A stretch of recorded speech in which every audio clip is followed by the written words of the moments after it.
Chemistry of ethers हम लोग discuss कर रहे हैं। एल्कोहल्स फिनल्स ऑलरेडी हम लोग कर चुके हैं, ठीक है। उसकी केमिकल प्रॉपर्टीज, उसके प्रिपरेशन, सारी चीज़ हम लोग डिस्कस कर चुके हैं। तो केमिस्ट्री ऑफ ईथर्स की हम लोग बात करते हैं। क्या होता है ईथर? सृष्टि, ईथर्स क्या होता है? तो ऑक्सीजन के दोनों साइड क्या लगे हुए हों? एल्काइल ग्रुप, और ये एल्काइल ग्रुप सेम भी हो सकते हैं और डिफरेंट भी हो सकते हैं। उसे हम लोग क्या बोलते हैं? ईथर्स। अब देखो, अगर हम लोग बात करें ईथर्स की, तो दो टाइप के ईथर्स हम लोग, हाँ वो देखेंगे अभी साइक्लिक ईथर्स के बारे में, उसकी नेमिंग में मैं बता दूंगा आप लोग को, ठीक है। क्राउन ईथर भी हम लोग बोलते हैं उसे, ठीक है, और इंपॉर्टेंट है, वहाँ से क्वेश्चन आ जाते हैं, ठीक है। तो हम लोग ईथर्स की अगर हम लोग बात करें तो ईथर्स को हम लोग मेनली दो पार्ट में क्लासीफाई करते हैं। ईथर्स को हम लोग दो पार्ट में क्लासीफाई करते हैं। कौन कौन से बताओ भानु? तो एक हम लोग देखते हैं सिमेट्रिकल ईथर। क्या देखते हैं? Symmetrical ethers. और दूसरा हम लोग कौन सा देखते हैं? Unsymmetrical ethers. अनसिमेट्रिकल ईथर्स क्या होता है Ayush? Symmetrical ethers and unsymmetrical ethers. Very good. तो जिसमें दोनों साइड सेम एल्काइल ग्रुप लगे हुए हों उसे हम लोग क्या बोलेंगे? Symmetrical ether. और जिसके दोनों साइड डिफरेंट एल्काइल ग्रुप लगे हुए हों उसे हम लोग क्या बोलेंगे? Unsymmetrical ethers. जैसे इसका एग्जाम्पल है खुशबू, तो क्या हो जाएगा? ऑक्सीजन के दोनों साइड हम लोग क्या ले लें? मान लो मिथाइल ग्रुप लगा दें, तो देखो इधर भी क्या है? CH3 ग्रुप ऑक्सीजन के, और इधर साइड भी क्या है? CH3 group. यानी किस टाइप का ईथर है ये? Symmetrical ether. और देखो क्वेश्चंस कहीं से भी आ सकते हैं, क्लासिफिकेशन ईथर से पूछ सकता है कि सिमेट्रिकल ईथर क्या है, अनसिमेट्रिकल क्या है, ठीक है। अगर हम लोग बात करें अनसिमेट्रिकल के एग्जांपल्स की, तो एक साइड क्या लगा दें? एक साइड हम लोग क्या लगा दें? मिथाइल ग्रुप, और दूसरे साइड हम लोग क्या लगा दें? Ethyl group. तो इसे हम लोग क्या बोलेंगे? Unsymmetrical ether. क्लियर है? तो सिमेट्रिकल ईथर, अनसिमेट्रिकल ईथर समझ में आ गया। अब देखो इसके अगर हम लोग नेमिंग की बात करें, किसकी बात करें?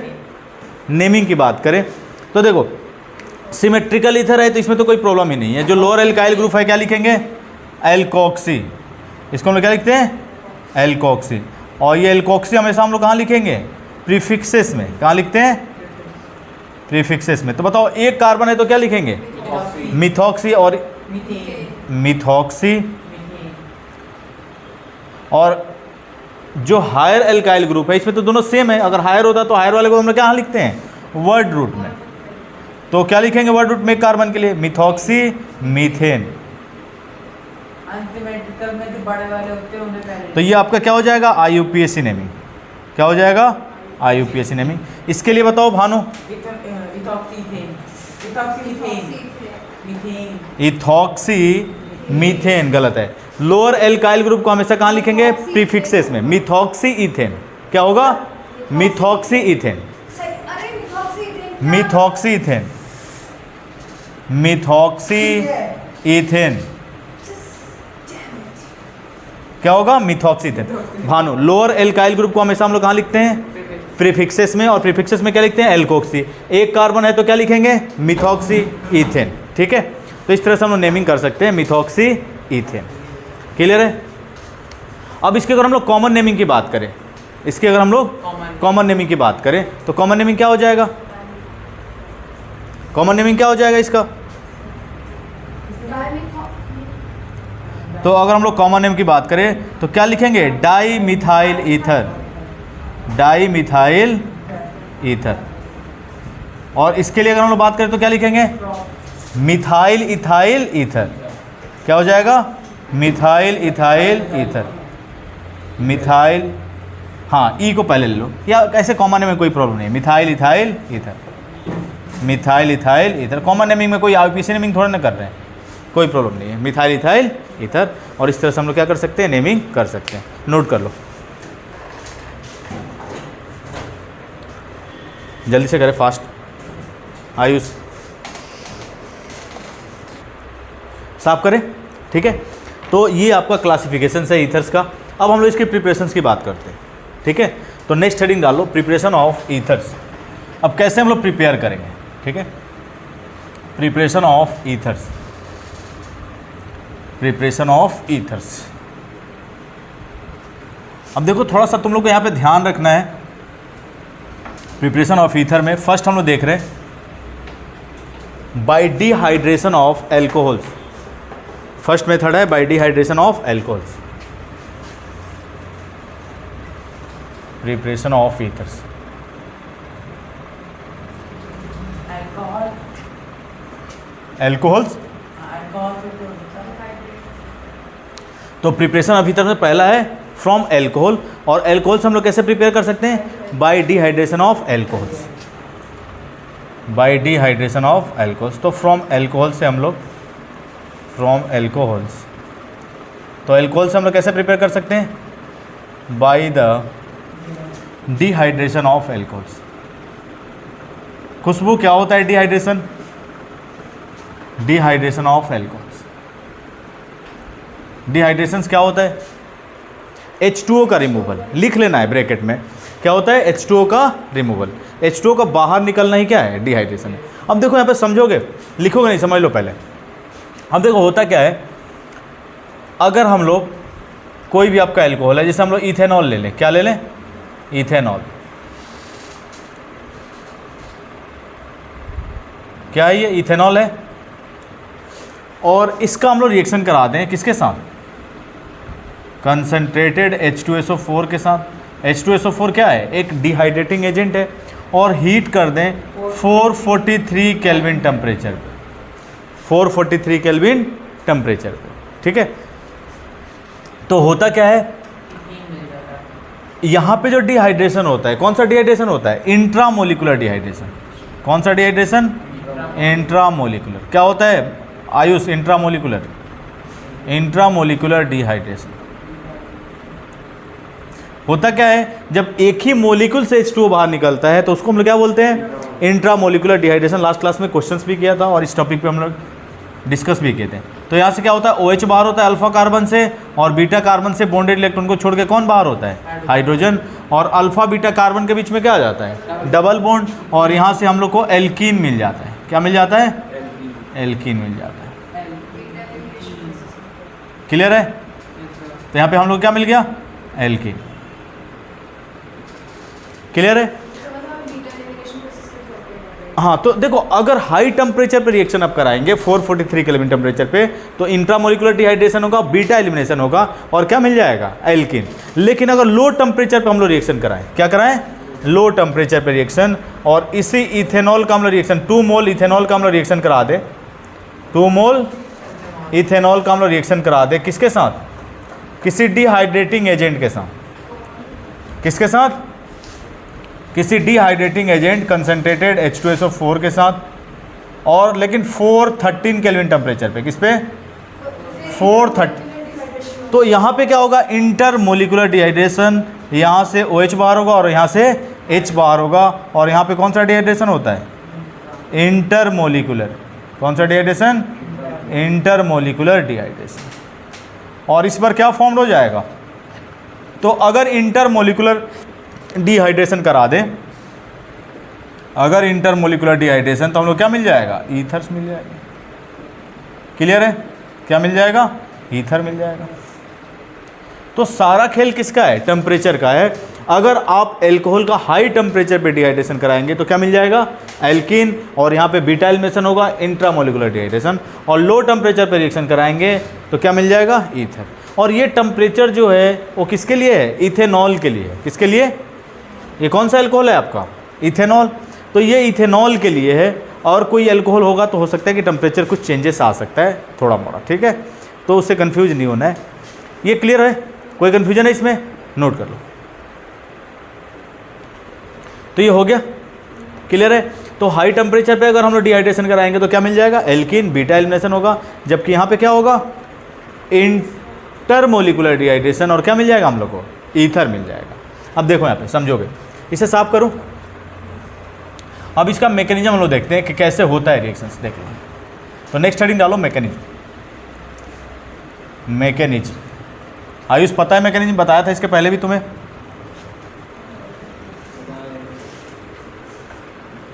पता है कुछ? तुम्हें कहाँ पता होता है? कर सकते हो बोर्ड पे आके मैकेनिज्म। देखो यहाँ पे अब समझोगे यहाँ पे। अब ये आपका इथेनॉल था, क्या था स्टेप फर्स्ट में। तो स्टेप फर्स्ट में क्या होता है, स्टेप फर्स्ट में होता है प्रोटोनेशन। देखो ये जो आपका क्या है इथेनॉल है, ये जो आपका इथेनॉल है CH3CH2OH, ये क्या करता है लोन पेयर डोनेट करेगा, और लोन पेयर डोनेट करके क्या करेगा प्रोटोनेट हो जाएगा, H+ को यहाँ से जोड़ लेगा अपने साथ, और यहाँ पे क्या हो जाएगा प्रोटोनेशन, और प्रोटोनेटेड एल्कोहल फॉर्म कर देगा। क्या फॉर्म कर देगा, प्रोटोनेटेड एल्कोहल। ये क्या हो जाएगा OH2, और ऑक्सीजन लोन पेयर डोनेट कर रहा है तो इस पर कौन सा चार्ज आ जाएगा, पॉजिटिव चार्ज। अब स्टेप 2 में देखो न्यूक्लियोफिलिक सब्स्टिट्यूशन होता है। क्या होता है, न्यूक्लियोफिलिक सब्स्टिट्यूशन। किस पे, जो प्रोटोनेटेड एल्कोहल है इस पे। देखो होता कैसे, ये जो आपका एल्कोहल है इथेनॉल, इसके पास क्या है लोन पेयर अवेलेबल है, यानी ये किसके तरह काम करेगा, एक न्यूक्लियोफाइल की तरह। और ये जो ग्रुप है यहाँ से प्रोटोनेटेड जो आपका एल्कोहल था, ये आपका प्रोटोनेटेड एल्कोहल है। अब देखो यहाँ से ये H2O जो है बॉन्डेड इलेक्ट्रॉन को लेके बाहर होगा। क्या लेके बाहर होगा, बॉन्डेड इलेक्ट्रॉन को लेके। मैंने बताया था ना कभी भी H2O जो है OH- के फॉर्म में बाहर नहीं होता है, हमेशा ही पहले प्रोटोनेट होता है और H2O के फॉर्म में बाहर होता है। किस फॉर्म में, H2O के फॉर्म में, क्योंकि H2O के फॉर्म में ये अच्छा लिविंग ग्रुप होता है, क्योंकि weak base are good living group. और OH- और H2O में वीक बेस कौन होता है, H2O, और H2O वीक बेस होने की वजह से क्या होता है, अच्छा लिविंग ग्रुप। अब ये बॉन्डेड इलेक्ट्रॉन को लेके भागेगा, यहाँ से बाहर होगा तो कार्बन पे कौन सा चार्ज आ जाएगा, पॉजिटिव चार्ज। और न्यूक्लियोफाइल क्या होता है, पॉजिटिव सेंटर सीकिंग ग्रुप। क्या होता है, पॉजिटिव सेंटर सीकिंग ग्रुप। और यहाँ से क्या हो जाए, H2O यहाँ से बाहर हो जाएगा और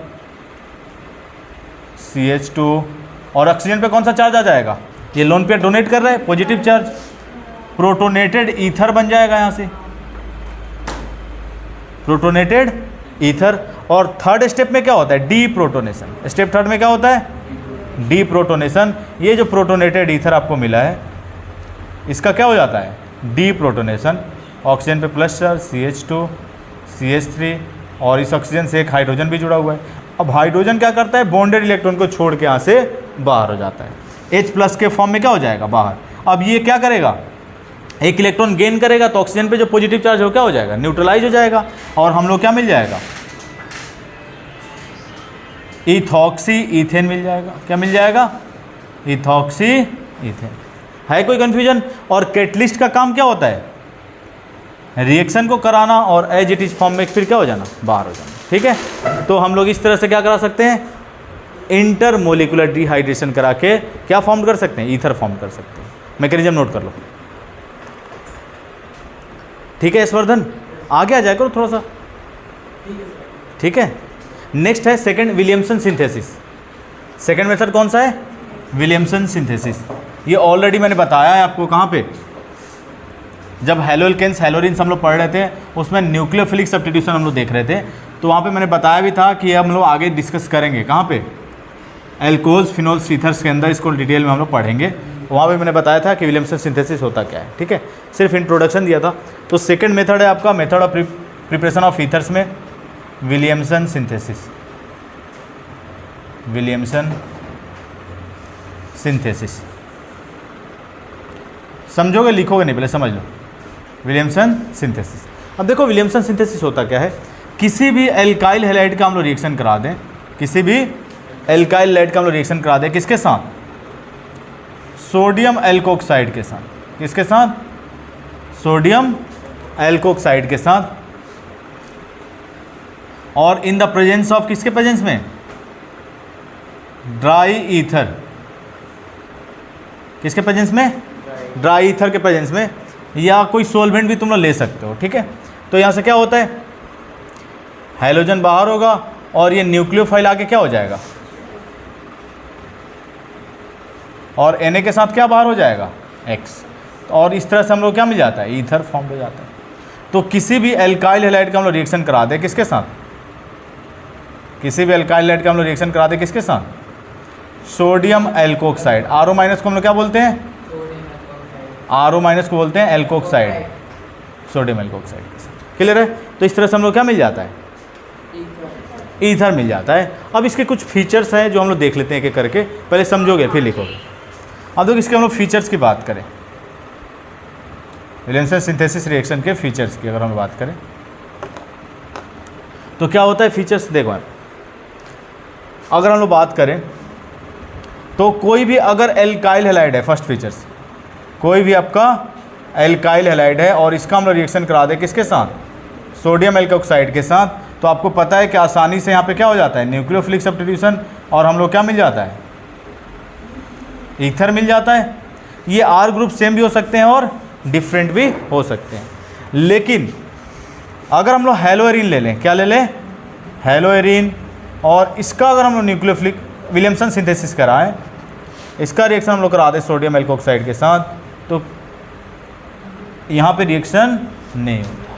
क्यों, आपको पता है कि हेलोएरिन क्या होता है, इसमें हेलोजन जो होता है रेजोनेंस से स्टेबलाइज होता है, और पार्शियल डबल बॉन्ड कैरेक्टर होने की वजह से इस बॉन्ड को ब्रेक करना क्या है, डिफ़िकल्ट है, और इसीलिए हेलोएरिन जो है विलियमसन सिंथेसिस रिएक्शन नहीं देता है। क्लियर है। अब देखो क्या हाई टेम्परेचर प्रेशर पे हो सकता है, लेकिन विलियमसन सिंथेसिस हाई टेम्परेचर पर नहीं कराते हैं, क्या कराते हैं, रूम टेम्परेचर पर रिएक्शंस को हम लोग कराते हैं, और उस पर रिएक्शन नहीं देते। क्लियर है। अब देखो अगर हम लोग बात करें थर्ड फीचर्स की, अगर हम लोग थर्ड फीचर्स की बात करें तो अगर हम लोग ले लें एल्काइल हैलाइड, क्या ले लें, एल्काइल हैलाइड, और इसका हम लोग रिएक्शन करा दें सोडियम फिनॉक्साइड के साथ, किसके साथ, सोडियम फिनॉक्साइड, बेंजीन पे O माइनस, इसे हम लोग क्या बोलते हैं, फिनॉक्साइड, और इसका पूरा नाम क्या होगा, सोडियम फिनॉक्साइड, सोडियम फिनॉक्साइड। क्या मिलेगा सृष्टि प्रोडक्ट,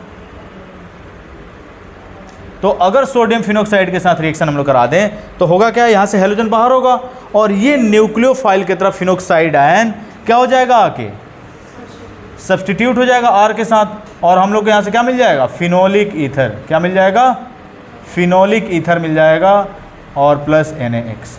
तो देखो जो तुम्हारे दिमाग में कीड़ा है जो चलते रहता है लगातार, तुम लोग को बेंजीन रिंग देखते हो, ये नहीं देखते हो कि बेंजीन रिंग के साथ हेलोजन एसोसिएटेड है या बेंजीन रिंग के साथ कौन सा ग्रुप एसोसिएटेड है।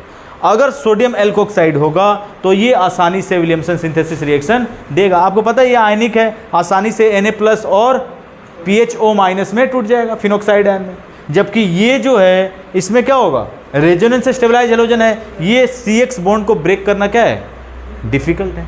क्लियर है। अब देखो और कुछ फीचर्स हैं जो बता देता हूँ, फिर समझोगे, ये भी बताता हूँ, समझ लो। तो ध्यान रखना है, अगर हेलोएरिन्स है तो अगर उसका रिएक्शन किसके साथ करा दें, सोडियम एल्कोक्साइड के साथ, तो विलियमसन सिंथेसिस रिएक्शन नहीं देगा, जबकि सोडियम फिनॉक्साइड का हम लोग रिएक्शन करा दें एल्काइल हैलाइड के साथ तो वो आसानी से रिएक्शन देगा। क्लियर है ना। This is the alkyl halide, लिखने की जरूरत नहीं है ना, ये तो समझ आ रहा है आप लोग को, एल्काइल हैलाइड। और इस तरह से हम लोग क्या कर सकते हैं, फिनोलिक ईथर फॉर्म कर सकते हैं। क्लियर है। नेक्स्ट अगर हम लोग बात करें तो अगर हम लोग 3 डिग्री एल्काइल हैलाइड ले लें, क्या ले लें, 3 डिग्री एल्काइल हैलाइड, और इसका हम लोग रिएक्शन करा दें किसके साथ, सोडियम एल्कोक्साइड के साथ, किसके साथ, सोडियम एल्कोक्साइड के साथ। ठीक है, पहले इतना नोट कर लो, फिर आगे हम लोग करते हैं। ठीक है, कोई स्पेस चाहिए, ठीक है, नोट कर लो आयुष। ठीक है, अब नेक्स्ट कैरेक्टरिस्टिक्स हम लोग देखते हैं। ठीक है, नेक्स्ट कैरेक्टरिस्टिक्स, तो आपको ध्यान रखना है, अगर हेलोएरिन से तो हेलोएरिन आपका विलियमसन सिंथेसिस रिएक्शन नहीं देता है, जबकि सोडियम फिनॉक्साइड है उसका अगर रिएक्शन अल्काइल हैलाइड के साथ करा दें तो उसमें आसानी से क्या हो जाएगा, विलियमसन सिंथेसिस रिएक्शन होगा, और क्या फॉर्म्ड होगा, फिनोलिक ईथर। क्लियर है। थर्ड फीचर्स देखो, थर्ड फीचर्स, तो थर्ड फीचर्स क्या है, अगर हम लोग 3 डिग्री एल्काइल हैलाइड का रिएक्शन करा दें, किसका, 3 डिग्री एल्काइल हैलाइड का हम लोग रिएक्शन करा दें किसके साथ, सोडियम एल्कोक्साइड के साथ, RO- और Na+ के साथ, तो यहाँ पे इसके पहले क्या हो रहा था रिएक्शन में, न्यूक्लियोफिलिक सब्स्टिट्यूशन हो रहा था। क्या हो रहा था, अब यहाँ पे न्यूक्लियोफिलिक सब्स्टिट्यूशन नहीं होके क्या होने लगेगा, बीटा एलिमिनेशन, और जिस कार्बन से हेलोजन जुड़ा हुआ उस कार्बन को अल्फा, उसके एडजेसेंट वाले कार्बन क्या होते हैं, बीटा बीटा बीटा। अब सारे ही बीटा कार्बन आइडेंटिकल हैं, तो कहीं से भी आप हाइड्रोजन क्या कर सकते हैं, बाहर कर सकते हैं, और अल्फा बीटा कार्बन के बीच में क्या आ जाएगा, डबल बॉन्ड, तो हम लोग यहीं से बाहर कर लेते हैं हाइड्रोजन को, तो CH2H लिख सकते हैं। अब ये हाइड्रोजन बॉन्ड इलेक्ट्रॉन को छोड़ के बाहर हो जाएगा, और इन दोनों अल्फा और बीटा कार्बन के बीच में क्या आ जाएगा, डबल बॉन्ड। तो CH3 से एक हाइड्रोजन बाहर हो गया तो CH2C triple bond CH3 C double bond C CH3 और हम लोग को क्या मिल जाएगा यहाँ से, एल्कीन मिल जाएगा। क्या मिल जाएगा, एल्कीन। तो अगर 3 डिग्री एल्काइल हाइड होगा तो सब्स्टिट्यूशन नहीं होगा, क्या होगा, बीटा एलिमिनेशन। क्लियर है। इसमें एक अल्कोहल भी मिलेगा। और अगर फोर्थ अगर हम लोग बात करें, अब यहाँ से RO के साथ क्या जुड़ जाएगा, X और H के साथ क्या जुड़ जाएगा, Na। तो बाई प्रोडक्ट अगर लिखना चाहते हो तो लिख सकते हो Na के साथ X और RO के साथ क्या जुड़ जाएगा, H। क्लियर है। अब फोर्थ अगर हम लोग बात करें तो फोर्थ फीचर्स, अब देखो तुम लोग को 3 डिग्री देखना है कि एल्काइल हैलाइड है या सोडियम फिनोक्साइड है। अगर सोडियम फिनोक्साइड में 3 डिग्री एल्काइल ग्रुप है तो वहाँ पे आपका आसानी से क्या हो जाता है, मान लो हम लोग ले लें यहाँ से एल्काइल हाइड, मिथाइल हैलाइड हम लोग ले लें और इसका हम लोग रिएक्शन करा दें 3 डिग्री एल्काइल ग्रुप हम लोग ले सोडियम एल्कोक्साइड में। अब तुम्हें तो 3 डिग्री दिखना है ना, दिखना है कि 3 डिग्री जो है वो सोडियम एल्कोक्साइड के साथ है या हैलोजन के साथ है। क्लियर है। तो एल्काइल हैलाइड 3 डिग्री होगा, उसमें बीटा एलिमिनेशन होगा, जबकि अगर आपका सोडियम फिनोक्साइड अगर 3 डिग्री होगा तो यहाँ पे आसानी से क्या हो जाता है, न्यूक्लियोफाइल का सब्स्टिट्यूशन हो जाता है, यानी कि CH3 ये न्यूक्लियोफाइल की तरह जाके किस पे सब्स्टिट्यूट हो जाएगा, मिथाइल ग्रुप के साथ, और प्लस Na के साथ क्या जुड़ जाएगा, X। तो अगर 3 डिग्री एल्काइल हैलाइड होगा, 3 डिग्री एल्काइल हैलाइड होगा और उसका अगर हम लोग रिएक्शन कराएंगे सोडियम एल्कोक्साइड के साथ तो विलियमसन सिंथेसिस नहीं होगा, क्या होगा, बीटा एलिमिनेशन। जबकि अगर 3 डिग्री सोडियम एल्कोक्साइड होगा तो ये आसानी से विलियमसन सिंथेसिस रिएक्शन देगा। क्लियर है। तो यहाँ पे विलियमसन सिंथेसिस होगा और यहाँ पे क्या होता है, न्यूक्लियोफिलिक सब्स्टिट्यूशन। कोई कन्फ्यूजन है तो ये सारे फीचर्स आपको ध्यान में रखने, ठीक है, नोट कर लो।